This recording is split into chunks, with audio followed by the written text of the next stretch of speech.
Selamat malam pemirsa, Sindo Malam hadir dengan beragam informasi terkini tanah air serta mancanegara. Bersama saya Aya Nufus, inilah Sindo Malam selengkapnya.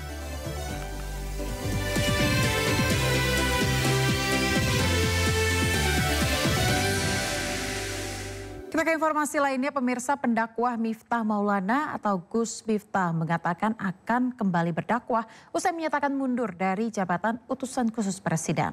Ia berjanji akan lebih santun dalam berdakwah. Usai mundur dari jabatan utusan khusus Presiden bidang kerukunan beragama dan pembinaan sarana keagamaan, Miftah Maulana Habibur Rahman atau Gus Miftah menyatakan akan kembali dalam dunia dakwah. Namun ia berjanji akan lebih santun dalam penyampaian dakwahnya nanti. Karena mungkin saya kurang sadar bahwa saya hari ini lebih banyak dikenal orang. Semua kamera menyorot ke saya. Hingga karakter dakwahnya mungkin tetap sama, tetapi dengan pemilihan diksi dan kalimat yang lebih santun. Sementara itu Gus Miftah mengatakan dirinya berencana akan menemui Presiden Prabowo Subianto pekan depan. Sebelumnya Gus Miftah mundur dari utusan khusus Presiden usai ucapannya yang terlihat menghina penjual es teh ramai diperbincangkan publik. Dari Sleman, Yogyakarta, Galil Wisma iNews melaporkan. Pemirsa, dokter kecantikan palsu Ria Agustina ditangkap polisi karena melakukan praktik ilegal yang membahayakan kesehatan pasien. Tersangka yang merupakan sarjana perikanan dikenal kerap melakukan perawatan ekstrim terhadap pasiennya. Pemilik klinik kecantikan Ria Beauty Care, Ria Agustina, ditangkap polisi karena diduga melakukan praktik kecantikan ilegal yang membahayakan kesehatan pasien. Selama ini, Ria yang juga influencer dikenal kerap melakukan perawatan ekstrim terhadap pasiennya. Ternyata, Ria bukan seorang dokter spesialis kulit, melainkan sarjana perikanan. Ria ditangkap bersama seorang asistennya DN.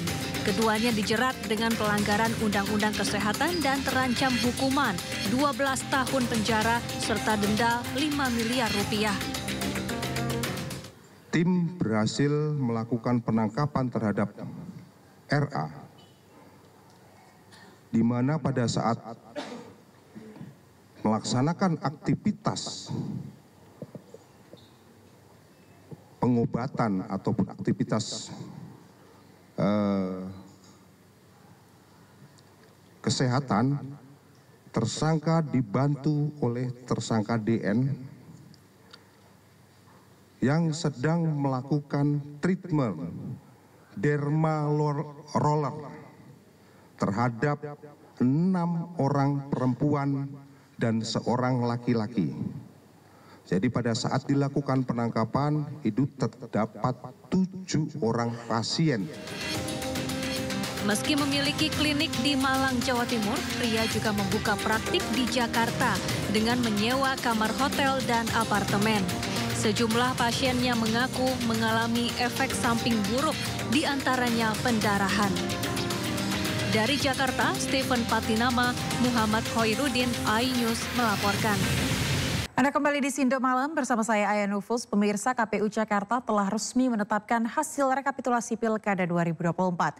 Pasangan nomor urut 3 Pramono Rano unggul dengan suara 50,7%.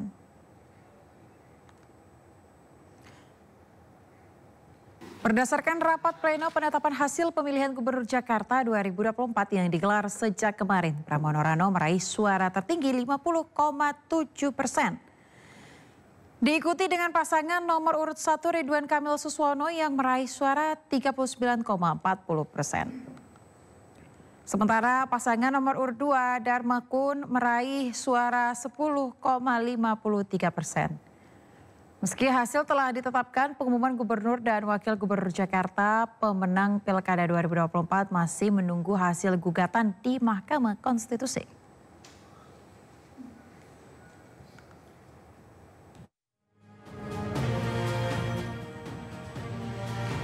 Ya, pasangan calon nomor urut 3 Pramono Anung Rano Karno meraih suara terbanyak berdasarkan hasil rekapitulasi yakni 2.183.239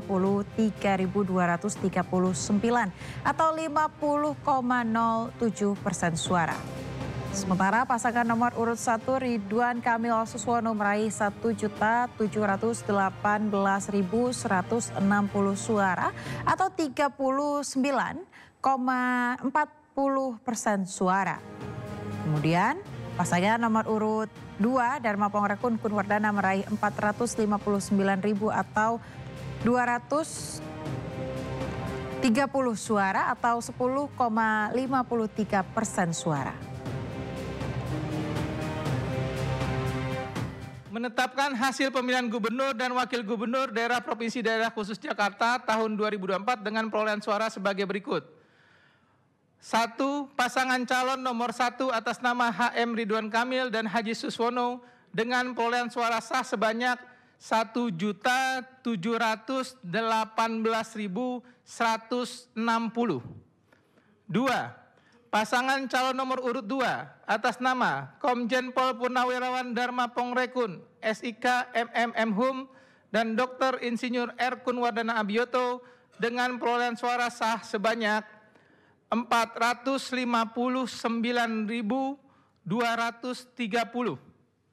3. Pasangan calon nomor urut 3 atas nama Dr. Insinyur Pramono Anung Wibowo, MM dan Haji Rano Karno SIP atau Sidul dengan perolehan suara sah sebanyak 2.183.239. Ketiga, hasil pemilihan gubernur dan wakil gubernur Provinsi Daerah Khusus Jakarta tahun 2024 sebagaimana dimaksud dalam diktum 1 dan diktum kedua ditetapkan dan sekaligus sebagai pengumuman pada hari Minggu tanggal 8 bulan Desember tahun 2024 pukul 16.01 waktu Indonesia bagian Barat. Keputusan ini mulai berlaku pada tanggal ditetapkan di Jakarta pada 8 Desember 2024. Ketua Komisi Pemilihan Umum Provinsi Daerah Khusus Jakarta, Wahyudinata ditandatangani. Sekian yang bisa saya sampaikan. Pengumuman langsung segera kami upload ya ke JDIH KPU Provinsi DKI Jakarta. Pemirsa, Koordinator Tim Pemenangan Ridwan Kamil Suswono, Ramdan Alamsyah memutuskan keluar dari rapat pleno terbuka hasil rekapitulasi perolehan suara Pilkada Jakarta 2024. Ramdan Alamsyah memilih walkout, meninggalkan tempat rekapitulasi saat rapat pleno penghitungan suara Pilkada Jakarta 2024 tengah berlangsung. Tim Rido tidak terima tanggapannya terkait dugaan kecurangan dalam penyelenggaraan Pilkada serentak dikomentari oleh tim paslon 03 Pramono Anung dan Rano Karno. Sebelum walkout, kubu RK Suswono menyerahkan laporan dugaan kecurangan yang didapat pihaknya kepada pimpinan KPUD Jakarta.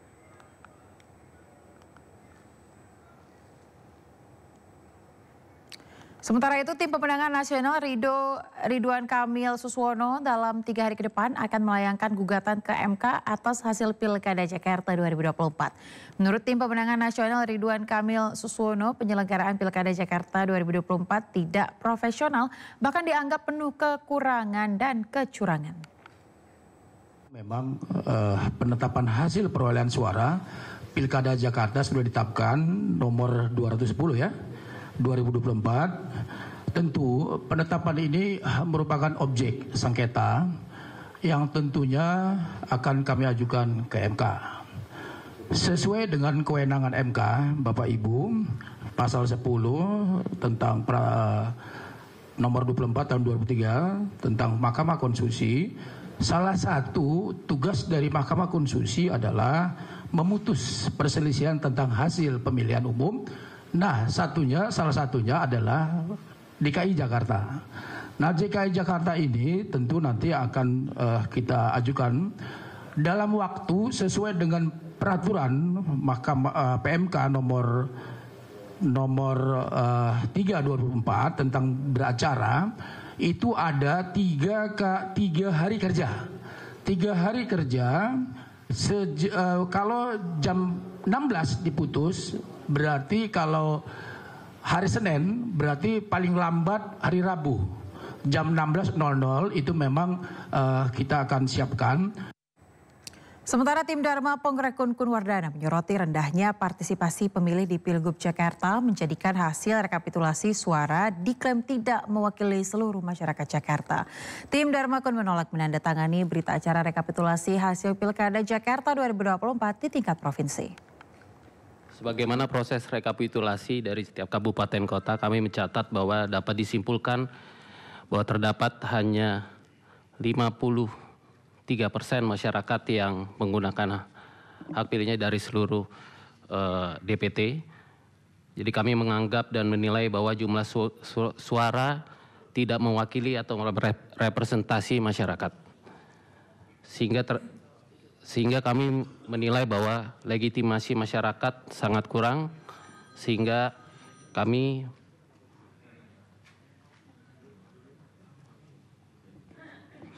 menganggap dan menilai bahwa jumlah suara tidak mewakili representasi masyarakat secara keseluruhan. Yang kedua, terdapat suara tidak sah sebanyak 10% yang tentunya akan mempengaruhi jumlah perolehan suara. Kemudian kejadian Pinang Ranti, di mana surat suara sudah dicoblos dan belum ada tindak lanjut dari rekomendasi Bawaslu. Dari 167 kasus yang dimana disampaikan paslon 1 tadi, juga belum ada rekomendasi Bawaslu, sehingga kami menganggap bahwa legitimasi penetapan hari ini tidak mewakili masyarakat secara keseluruhan. Sementara itu, tim pasangan calon nomor urut 3 Pramono Anung Rano Karno menilai tingkat partisipasi masyarakat merupakan hak konstitusi dari pemilih. Proses pemilihan Gubernur Jakarta 2024 ini sudah berjalan dengan baik dan transparan. Paslon nomor 3 menilai proses pemilihan gubernur kali ini sudah berjalan cukup baik, mantap dan lancar dengan salah satu yang setelah dibacakan 90,23% C pemberitahuan sudah terdistribusi ke masyarakat, kepada pemilih. Dan sisanya itu dengan berbagai alasan seperti pindah alamat, tidak dikenal, kemudian berubah status, kemudian meninggal dunia, kemudian tidak berada di tempat, bahkan ada yang pindah memilih dan lain sebagainya. Dan itu relevan dengan DPT dan serta yang terdistribusi. Untuk partisipasi itu hak konstitusi masing-masing pemilih atau warga. Paslon nomor 3 sangat mengapresiasi proses pemilihan gubernur dan wakil gubernur tahun 2024 ini, dan sudah cukup berjalan baik dan sangat. KPU Kota Bandung telah menyelenggarakan rapat pleno terbuka rekapitulasi penghitungan suara gubernur dan wali kota Bandung 2024. Hasilnya pemirsa, pasangan calon wali kota Bandung nomor urut 3 Muhammad Farhan Erwin unggul dengan perolehan 523.000 suara.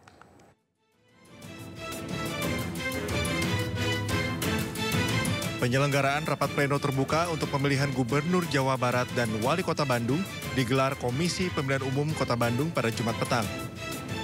Hasilnya, pasangan calon Wali Kota dan Wakil Wali Kota Bandung nomor urut 3, Muhammad Farhan Erwin, unggul dengan perolehan 523.000 suara.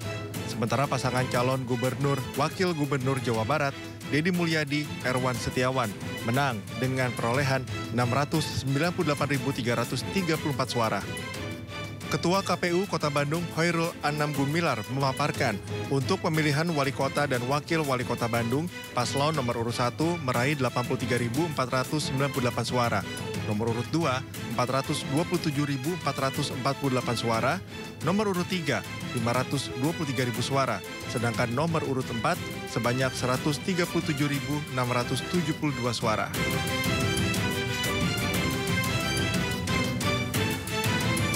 KPU memberikan uang selama 3 hari waktu kerja setelah ditetapkan bagi pasangan calon siapapun yang ingin nanti ada keberatan ataupun gugatan ke Mahkamah Konstitusi. Pasangan Muhammad Farhan Erwin mengucapkan syukur mereka juga akan melakukan konsolidasi internal termasuk mengawal hasil rekapitulasi suara sampai pelantikan. Saudara-saudara sekalian, pada kesempatan kali ini kami mohon izin untuk mengucapkan terima kasih kepada koalisi Partai Bandung Utama sebagai koalisi pendukung. Terima kasih juga kepada KPU Bawaslu sebagai penyelenggara. Terima kasih juga kepada seluruh pihak yang telah menunjukkan komitmen luar biasa untuk menjaga kelancaran dari Pilwalkot 2024 ini. Tak hanya itu, pasangan ini juga bersiap menyusun tim transisi untuk mewujudkan janji-janji politik sesuai tagline pada setiap program dari visi unggul, terbuka, amanah, maju, agamis. Dari Bandung, Jawa Barat, Billy Maulana Fingran, iNews melaporkan.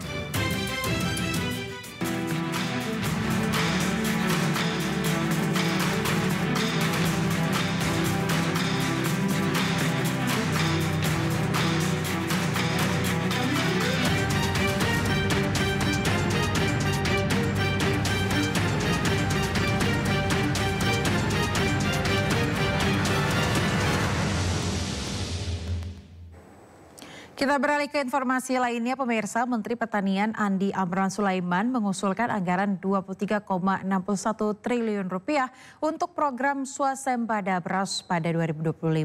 Mentan menjelaskan anggaran sebesar itu akan dialokasikan diantaranya untuk kegiatan optimasi lahan, cetak sawah baru, dan pompanisasi lahan.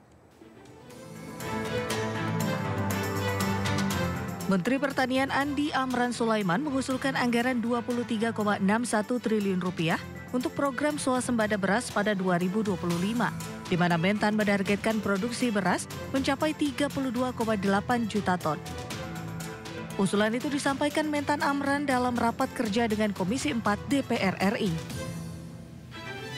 Maka kami mengusulkan reprioritasi pemanfaatan anggaran 2025 sebagai berikut. Kegiatan mendukung swasembada beras sebesar Rp23,61 triliun akan dilakukan kegiatan OPLA 851.000 hektar, cetak sawah 225.000 hektar, pompanisasi tada hujan 500.000 hektar, potensi lahan Kemen PU 300.000 hektar, dan tumpang sisi padi gogo tanaman perkebunan 300.000 hektar. Lebih lanjut, Mentan menjelaskan anggaran sebesar itu akan dialokasikan untuk kegiatan optimasi lahan seluas 851.000 hektar, cetak sawah baru seluas 225.000 hektar, pompanisasi untuk lahan tada hujan seluas 500.000 hektar, pengelolaan potensi lahan bersama Kementerian Pekerjaan Umum seluas 300.000 hektar, dan tumpang sisi padi gogo pada tanaman perkebunan dan sawit dengan luas 300.000 hektar.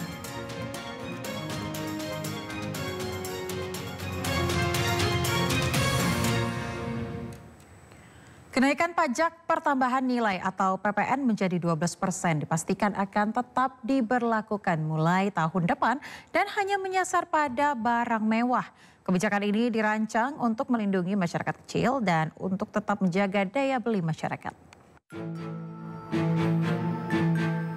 Kenaikan pajak pertambahan nilai atau PPN menjadi 12% dipastikan akan tetap diberlakukan mulai tahun depan. Meski demikian, kenaikan PPN 12% ini hanya menyasar pada barang mewah. Hal ini terungkap usai sejumlah pimpinan DPR dan Komisi 11 DPR RI bertemu dengan Presiden Prabowo Subianto di Istana Negara. Ketua Komisi 11 DPR RI Misbakun memastikan PPN 12% diterapkan selektif, dalam artian akan menyasar kepada komunitas barang-barang mewah. Sementara untuk masyarakat kecil hanya dibebankan PPN 11%. Misbakun juga menegaskan ruang lingkup kebutuhan dasar seperti bahan pokok, jasa pendidikan, jasa kesehatan, jasa perbankan tetap pada tarif lama.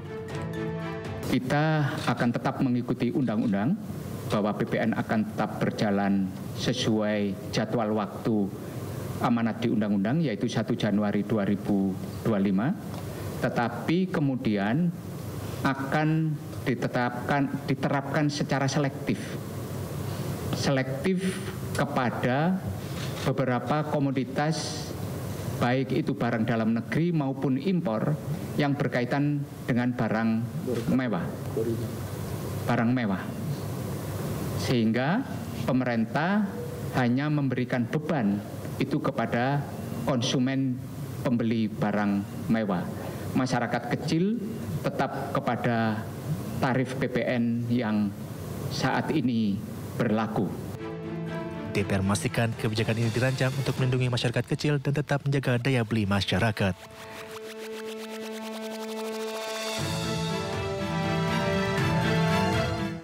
Ya, pemerintah Indonesia optimistis menyambut investasi Apple yang kini memasuki tahap akhir pembahasan. Menurut Menteri Investasi dan Hilirisasi Rosan Roslani, pihak Apple telah memberikan paparan mendalam terkait sektor yang akan digarap, termasuk teknologi pendukung yang dapat meningkatkan nilai tambah bagi industri lokal. Pemerintah Indonesia optimis menyambut investasi Apple yang kini memasuki tahap akhir pembahasan. Menteri Investasi dan Hilirisasi yang juga Kepala BKPM Rosan Roslani mengungkapkan, komunikasi dengan perusahaan teknologi asal Amerika Serikat tersebut terus berlangsung intensif, termasuk pembahasan rinci mengenai investasi yang mencakup komponen ponsel dan produk lain. Menurut Rosan, pihak Apple menunjukkan keseriusan untuk segera merealisasikan investasinya di Indonesia. Perusahaan tersebut telah memberikan paparan mendalam terkait sektor yang akan digarap, termasuk teknologi pendukung yang dapat meningkatkan nilai tambah bagi industri lokal. Ya, Apple kemarin malam, saya jam 12 malam bicara juga dengan mereka langsung. Progresnya sangat baik, tapi memang kembali lagi kita masih fine tuning dan harapannya nanti malam, karena di sana kalau malam di kita kan di sananya siang, kita akan berbicara lagi dan mereka juga sudah menyampaikan juga investasinya di dalam komponen apa saja, sudah secara detail lagi, dan harapannya seperti yang saya sampaikan dalam waktu seminggu ke depan ini sudah kita mendapatkan komitmen tertulis dari mereka. Rosan memastikan komunikasi dengan Apple masih terus berlanjut, mengingat perbedaan zona waktu antara Indonesia dan Amerika Serikat. Pembahasan saat ini fokus pada penyelesaian teknis dan diharapkan dapat segera menghasilkan komitmen tertulis.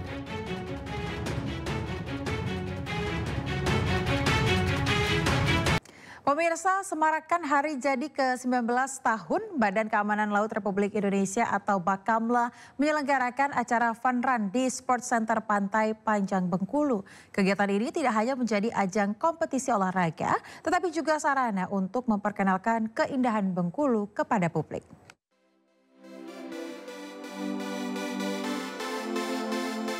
1.300 peserta dari berbagai kalangan mulai dari masyarakat pesisir, pegawai hingga mahasiswa dan pelajar mengikuti Bakamla Fun Run 10K dan 5K.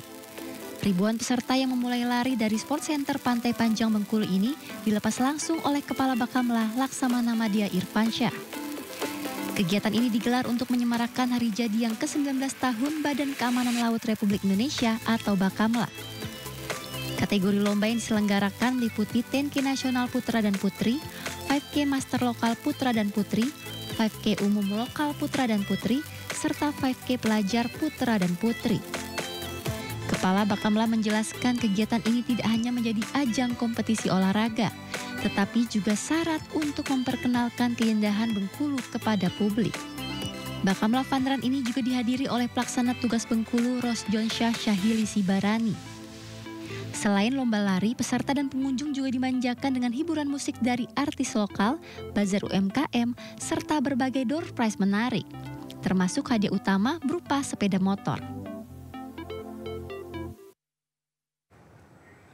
Informasi tadi pemirsa sekaligus mengakhiri Sindo malam hari ini. Anda bisa mendapatkan informasi terkini dan terbaru melalui portal yang menghadirkan berita daerah, berita nasional dan berita internasional di sindonews.com. Mari berbagi untuk masyarakat yang terdampak bencana di tanah air melalui MNC Peduli dengan berdonasi pada rekening di bawah ini atau scan QR dengan aplikasi uang digital Anda. Saya Aya Nufus beserta seluruh kerabat kerja yang bertugas pamit undur diri. Terima kasih, selamat malam dan sampai jumpa.